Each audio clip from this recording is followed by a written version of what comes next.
Namaskaram, I'm Geometry Guru. Welcome to my channel. Let's learn maths together.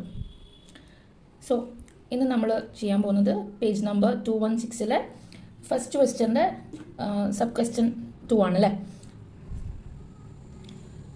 ഈ ഒരു ക്വസ്റ്റ്യനിൽ draw a square of the same area എന്നാണ് പറഞ്ഞത്. അപ്പോൾ ആദ്യത്തെ ക്വസ്റ്റ്യനിൽ പറഞ്ഞിട്ടുണ്ട് draw a rectangle of width 5 centimetre and height 4 centimetre. ആ ഒരു റെക്റ്റാങ്കിൾ നമ്മളിവിടെ ഓൾറെഡി വരച്ച് വെച്ചിട്ടുണ്ട്. കഴിഞ്ഞ വീഡിയോയിൽ റെക്റ്റാങ്കിൾ എങ്ങനെയാണ് വരക്കേണ്ടത് എന്ന് പറഞ്ഞിട്ടുണ്ട്. സോ ഈ ഒരു റെക്റ്റാങ്കിളിൻ്റെ ഏരിയയിൽ ഇതേ ഏരിയ വരുന്ന വേറൊരു സ്ക്വയർ ആണ് വരക്കാൻ പറഞ്ഞത്. അപ്പോൾ നമുക്ക് ഏരിയ എഴുതാം. ഫസ്റ്റത്തെ എന്താ പറഞ്ഞത്? Draw a rectangle of width 5 centimetre and height 4 centimetre. അതിൻ്റെ ഏരിയ ഓഫ് റെക്റ്റാങ്കിൾ എന്താണെന്ന് കണ്ടുപിടിക്കാം.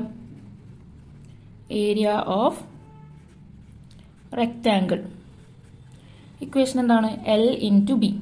സോ അവിടെ ലെങ്ത് ആൻഡ് ബ്രെഡ്ത്ത് തന്നത് 5 and 4. So 5 into 4 equal to 20 centimetre square.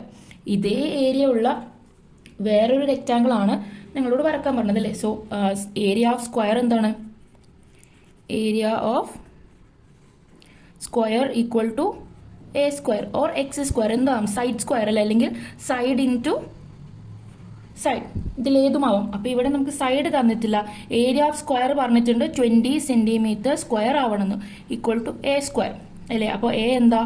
Square ഇങ്ങോട്ട് വരുമ്പോൾ അത് 20 ആവും. Root 20 equal to a. അപ്പോൾ നമ്മളുടെ സ്ക്വയറിൻ്റെ ലെങ്ത് വരേണ്ടത് റൂട്ട് 20 ആണ്. റൂട്ട് 20 നമുക്ക് സ്കെയിലിൽ എടുക്കാൻ കഴിയില്ലല്ലോ. സോ ഇങ്ങനെ വരക്കാമെന്ന് ഈ വീഡിയോയിലൂടെ കാണാം. സോ അതിനാദ്യം വേണ്ടത് നമ്മൾ 4 സെൻറ്റിമീറ്റർ, ഇവിടെ നമുക്ക് 4 സെൻറ്റിമീറ്റർ ആണല്ലോ. ഈ 4 സെൻറ്റിമീറ്റർ നമ്മൾ ഇങ്ങോട്ടേക്ക് നീട്ടി വരക്കാണ്. ഇതൊരു ഇമ്പോർട്ടൻ്റ് ആയ ക്വസ്റ്റ്യൻ ആണ്. കഴിഞ്ഞ വർഷവും ഇതേപോലെ ഉണ്ടായിരുന്നു, റിപ്പീറ്റഡ് ആണ്. സോ ഈ വർഷവും എന്തായാലും ഇത് വരും. 4 സെൻറ്റിമീറ്റർ നീട്ടി വരച്ചു. അപ്പോൾ ഇത് ടോട്ടൽ 9 സെൻറ്റിമീറ്റർ ആയി. ഇനി ഈ 9 സെൻറ്റിമീറ്ററിൻ്റെ പെർപെൻഡിക്കുലാർ ബൈസെക്ടർ വരക്കുക. നമുക്ക് ഈ 9 സെൻറ്റിമീറ്ററിൻ്റെ മിഡ് പോയിന്റ് കിട്ടാനാണ് പെർപെൻഡിക്കുലാർ ബൈസെക്ടർ വരക്കുന്നത്. സോ പെർപെൻഡിക്കുലാർ ബൈസെക്ടർ ഹാഫിൽ കൂടുതലെടുത്ത് താഴെ മുകളിൽ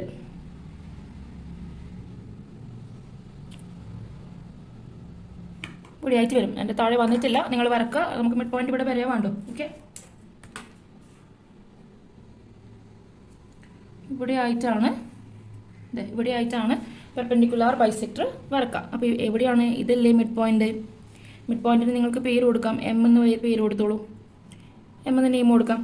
ഇനി ആ മിഡ് പോയിന്റ് സെൻറ്റർ ആക്കി വെച്ച് ഒരു സെമി സർക്കിൾ വരക്കാം.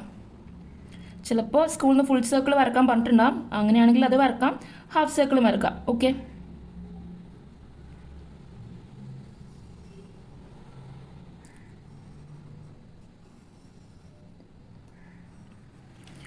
സോ സെമി സർക്കിൾ വരച്ചു. സോ നമ്മൾ സെമി സർക്കിൾ വരച്ചു കഴിഞ്ഞല്ലേ. സോ സെമി സർക്കിളിൽ ഇവിടെ ഈ 4 സെൻറ്റിമീറ്റർ സർക്കിളിന് ടച്ച് ചെയ്തിട്ടില്ല. നിങ്ങൾ പെൻസിലിനെ കൊണ്ട് വരക്കുമ്പോൾ അത് കൃത്യമായിട്ട് മനസ്സിലാവും. സ്കെച്ച് ആയതുകൊണ്ടാണ് കുറച്ച് അടുത്ത പോലെ ഉള്ളത്. ഇനി ഈ ലൈന് സർക്കിളിലേക്ക് ടച്ച് ചെയ്യിപ്പിക്കാം. ഓക്കെ, ഇവിടെയാണ് പോയിന്റ് വന്നത്. ഇനി കോമ്പസിൽ ഇതുവരെയുള്ള ലെങ്ത് എടുത്തതിന് ശേഷം ഇവിടേക്കൊരു ആർക്ക്,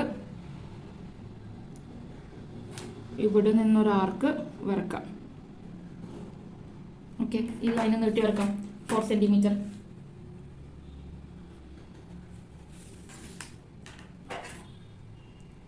ഇവിടെ ടച്ച് ചെയ്ത്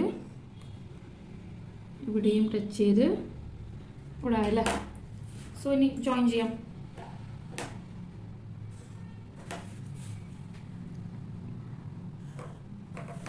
കണ്ടല്ലോ, ഇതാണ് നമ്മളോട് വരക്കാൻ പറഞ്ഞ സെയിം ഏരിയ ഉള്ള മറ്റൊരു സ്ക്വയർ.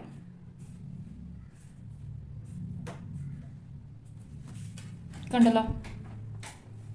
സോ എല്ലാവരും വീഡിയോ ലൈക്ക് ചെയ്യുക, ഷെയർ ചെയ്യണം, സബ്സ്ക്രൈബ് ചെയ്യണം. Okay, by.